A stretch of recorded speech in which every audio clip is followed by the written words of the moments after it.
Yo, JD here, Limitless, and as you can see, back on F1 2020 as always. But we are not going to go in the Formula 1 cars today. We are actually going to tackle Formula 2 because there was actually a brand new update from Codemasters a few days ago. I've never really done Formula 2, so I thought why not give it a try. There's no Formula 2 at Abu Dhabi this weekend, and let's just see how it feels. I've only really done it in 5 lappers before, a few times, maybe 3 times at most, but the handling is very difficult, but quite satisfying when you get it right. So we're going to go in Abu Dhabi and see if we can set a new world record here. Yo, JD here, Limitless. And just before we actually continue with this video, I have a very special announcement. Gravity, one of the main partners and supporters of my channel, have very generously offered a competition to my audience where they can win a brand new Fanatec CSL Elite F1 set. This is the equipment that is used in F1 esports. So if you're looking to get into that, or you're finding it difficult to afford a wheel because these things are very, very expensive, then this is your opportunity to win it for free. It costs you absolutely nothing. All you have to do is just enter this competition. And if you win, you go win this. And the way to do it is to follow myself on Twitter, follow them on Twitter. Make sure you registered and get verified for a Gravity account by visiting the link as I've just shown here. And the way the competition works is that there's going to be 3 different time trials, one for December, one for January, one for February.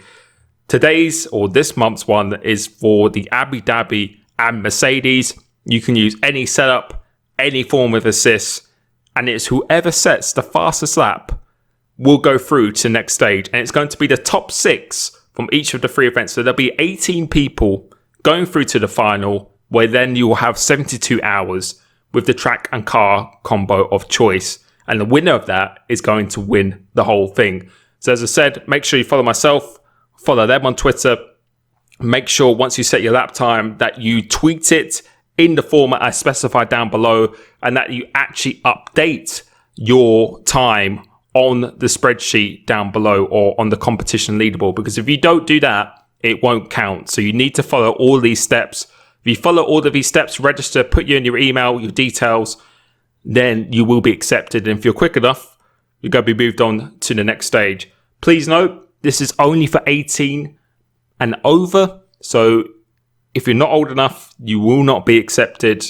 You will not be verified by Gravity. And along with this as well, you will also win 5 BSV deposited into a Gravity account, which is a really, really big deal. So thank you so much to Gravity for bit stocks as well. Make sure you enter this. Make sure you do the tweets, and I will look forward to the competition. Peace. Right, so back with the video itself. At Abu Dhabi in Formula 2, we've got TMR Luigi, if I can say that right. He is the highest guy with no assists, and that is my benchmark, because I think using ABS or assists in this car, we're just going deep straight away, and we receive an invalidation before I've even started the lap. I think that's a new one. I think I haven't had that before I've actually started the lap itself. And I think that leads me to no introduction, that this car with the stock setup straight away feels like, yeah, it feels like your front wing is completely missing. I complain about the classic cars and the modern cars, but look at this understeer. The chronic understeer is just disgusting in this car, to be perfectly honest. It is absolutely awful. So this is going to be a very, very big learning curve for me, especially as the track is actually at Abu Dhabi as well. The track I haven't really done too much in this game with the combo of the F2 cars. And first of all are that after driving the previous patch or version of this car, it still feels very hard to drive, but it's definitely much smoother on the throttle application between the 2nd and 3rd gear, which was a very, very big gremlin for me previously. It was very difficult. The braking is still extremely difficult, locking up almost every single corner, so 50 differential is absolutely needed in this car. If you don't use 50 diff, then you are going to be in a world of pain, pretty much. So yeah, it's going to be interesting.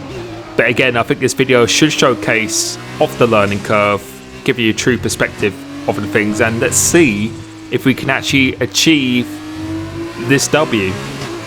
But initial thoughts on this first lap is that it is extremely difficult, and the target to beat is a 47.9. that's the highest no assist time.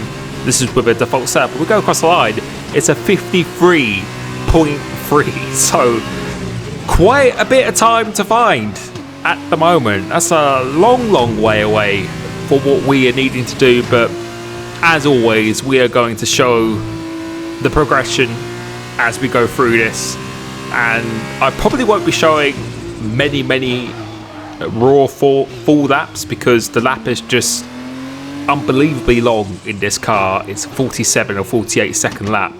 It's, yeah, and at the moment we're doing above 1 minute 50, so I probably won't be showing too many, but I will be showing the key moments as we try and go on our quest to secure this #1 spot on the leaderboard. You can see already we're 1.4 seconds up, so just gaining a little bit of confidence every single lap, really taking that curb and getting a very nice exit off here. And I really did start to learn in this car that short shifting between second and third gear was a much preferred choice.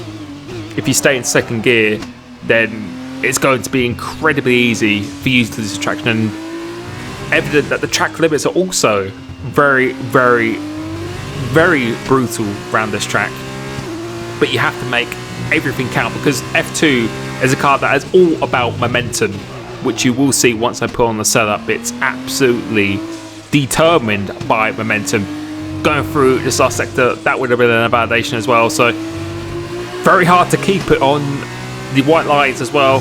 Coming into this penultimate corner, locking up on the inside, and I think this would have been invalidated 4 times over on this lap as well. But coming across the line, although it's not going to count, it's a 51.3, so gained quite a lot of time on that lap. But I always like to try and set a bad one before I move on, but you will see that that is a very difficult task here. Going in first gear, second gear, trying to go on the throttle early, running out wide and losing the car in that second to third gear. This car doesn't respond. If you're aggressive on the throttle and you keep it in a low gear, it doesn't rotate. It will just keep on going.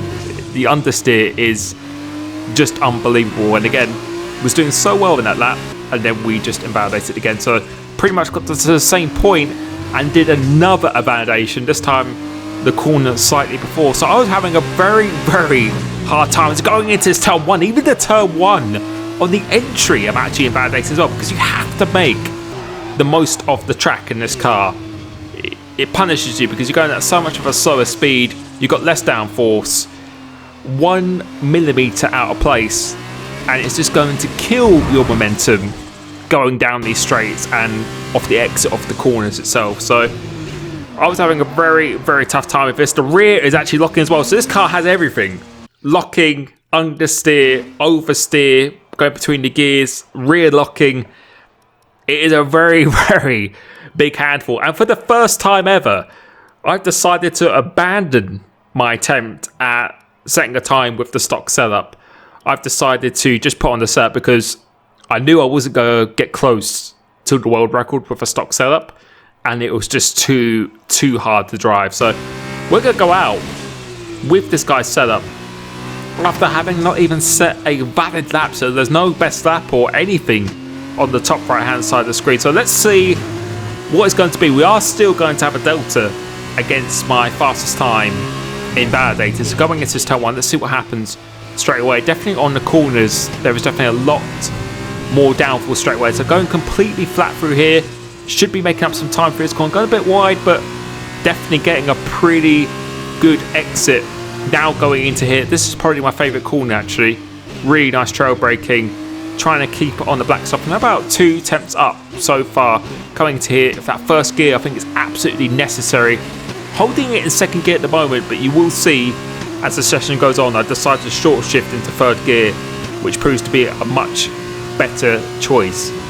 And something you will notice in this car as well is that although we're using the higher wings, on the exit we gain quite a lot of time. But high wings in this car doesn't really affect your straight line speed in terms of the delta, because as I mentioned before, it's all about the momentum in this car. Once it hits its top speed, it takes so long to hit the top speed. The momentum gained for the downforce in the exit, or the traction, actually just carries so much onto the straight that you don't really lose any time whatsoever. So I have a sneaky suspicion that you can run very, very high wings in this car here, and you can see again on the exit, despite the high wings, we're gaining it, and now we'll start to lose it once we get to the top end of the speed. Being much more aggressive on the braking distance is significantly reduced when you're using more downforce, carrying more speed in the corners, and this is actually a valid lap so far. So this is going to be the first valid lap that I did, a 47.9 to beat, carrying a lot more speed, so about 7 tenths up so far here, just about hitting the apex, getting a good exit. It's about 8 tenths. And what is this? This is a 48.8, so still 9 tenths away from what we need to be, and I didn't feel that was actually particularly a bad lap, to be honest. So that was a little bit concerning to me. Although it's my first lap, I didn't feel there was that much more, but like whenever I do a TT, as we get an invalidation, you start to find just those little bits of time in the corners, and if you could find a half a tenth every corner, 19, 18 corners, that's going to be where your 9 tenths is going to be. So especially in a car like this, where it's all about that exit and momentum, you can gain so much time by just being that little bit more aggressive.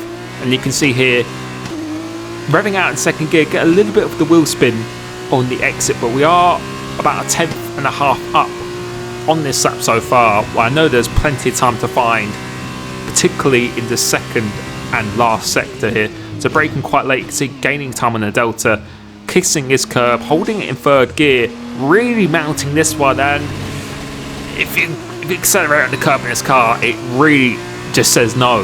It just doesn't like it whatsoever. So it's a real big challenge to drive this.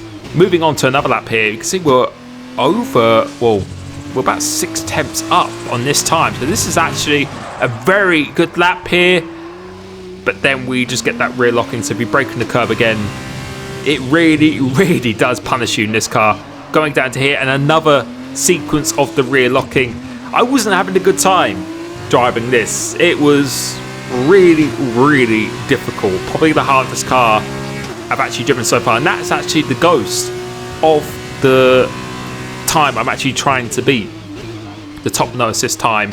In sector 1 I felt I was quicker, but definitely in the second and third sector. And you'll notice by the exits as well, his exits, he has a very good exits as. Yeah, I absolutely hate it when a bollard just gets caught onto your wheel. It is so frustrating, and really affects your handling as well. But moving on again, we kept on getting quite a good first sector, and you can see this time we short shifted on the exit, and you can see how much time we gain on this delta. So that's something I discovered on that corner. So moving on to this lap, I think this is a lap which was a pretty good, valid one here. So going into turn 1, sacrificing your entry to get a good exit, go completely flat out for the left-hander, stay nice and tight to here, and accelerate as early as you dare, just about stay on the track here. Now going to here, trail braking to here, hooking this one pretty nicely. Could have done a bit more, short shift up into third gear to minimise the wheel spin. And now this one here, first gear, second gear, then short shift into third gear, don't let it rev out, and you can see the exit we have got.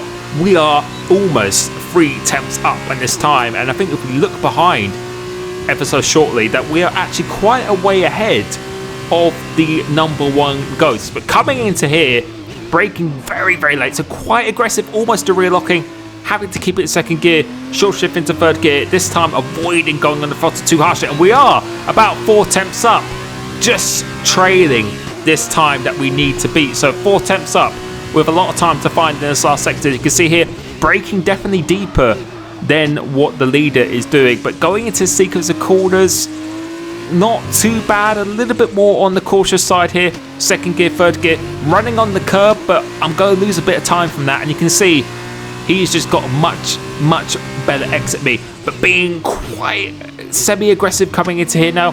Second gear, third gear, then this corner you really want gear 2.5 rather than 3, and this corner almost losing it on the exit, but you can see again he gets a very strong exit. But going through this right-hander, you can see this is where he loses a lot of time. He lost a lot of time going through there, going through to the last corner. Second gear, third gear, we are going to improve, and it's a 48.2, so we're not too far away, and you can see where I can gain the time here.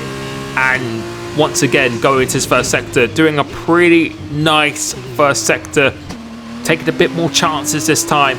Third gear, take a nice wide sweeping line. First gear, then second gear, then up into third. You can see the traction that you get.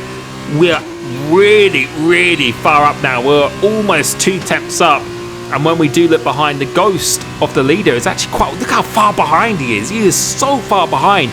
But it's just the second and first sector that I need to nail. So breaking a bit earlier on this occasion. So it's really trying to open myself up for this right-hander. Trying to get on the throttle. And that's how quickly it can punish you around this track here. And that was really a familiar case. I kept on getting up to the same point here every time, but I would either invalidate or I'd lose it on the curbs. It's a very tricky car and track combination. And again, it just doesn't like you braking on these curbs whatsoever. So this time, another about 2 tenths up again. So really trying to sacrifice this left-hander, as you can see by the delta, to try and get a really good exit. As you can see, we did get a good exit, but just too greedy on the throttle here.